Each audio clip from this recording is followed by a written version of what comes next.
ঝিনাইদহে দেখা দিয়েছে LP gas সিলিন্ডারের তীব্র সংকট। সরকার নির্ধারিত মূল্যের চেয়ে বেশি দামে গ্যাস বিক্রি হওয়ায় চরম ভোগান্তিতে পড়েছেন সাধারণ ভোক্তারা।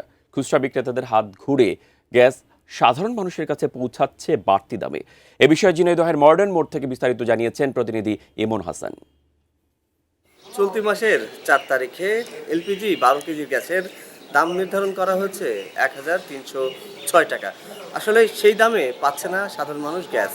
আমরা বিভিন্ন খুচরা দোকানে ঘুরেছি, সকাল থেকেই বিভিন্ন খুচরা দোকানে ঘুরে ঘুরে দেখেছি যে গ্যাসের দাম বিক্রি হচ্ছে 1450 টাকা করে 12 কেজি যে এলপিজি গ্যাস আছে।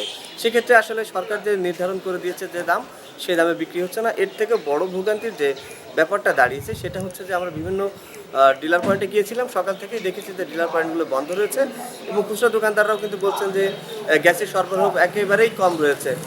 যেখানে আমরা ফাঁকা সিলিন্ডার দেখতে পাচ্ছি 15-20টা করে, কিন্তু সেখানে মাত্র একটা কি দুইটা সিলিন্ডার নিয়ে বসে আছে তারা। আসলে সিলিন্ডার নিয়ে কাড়াকাড়ি যে ব্যাপারটা পড়ে গেছে, এইরকম অবস্থা বিরাজ করছে ঝিনাইদহের যে গ্যাসের দোকানগুলোতে। সাধারণ মানুষের সাথে আমরা কথা বলেছিলাম, তারা বলেছিলেন যারা গ্যাস ব্যবহার করে থাকেন তারা আসলে খুবই ভোগান্তিতে আছেন, কারণ 1450 টাকা করে গ্যাস বিক্রি হচ্ছে। কয়েকদিন আগেও কিন্তু বিক্রি হচ্ছিল 1600 টাকা, 1500 টাকা। ভোক্তা অধিকারের যে মনিটরিং, একই সাথে জেলা প্রশাসকের কার্যালয় থেকে ম্যাজিস্ট্রেটের যে অভিযান, সেই অভিযানের পরে কিন্তু কিছুটা কমে এসে 1450-এ ঠেকেছে।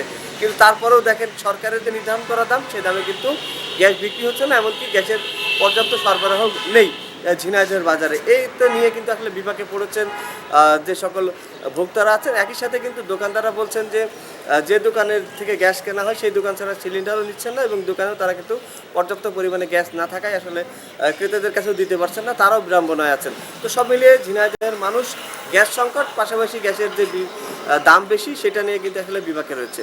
এই ছিল আমার কাছে ঝিনাইদহ থেকে।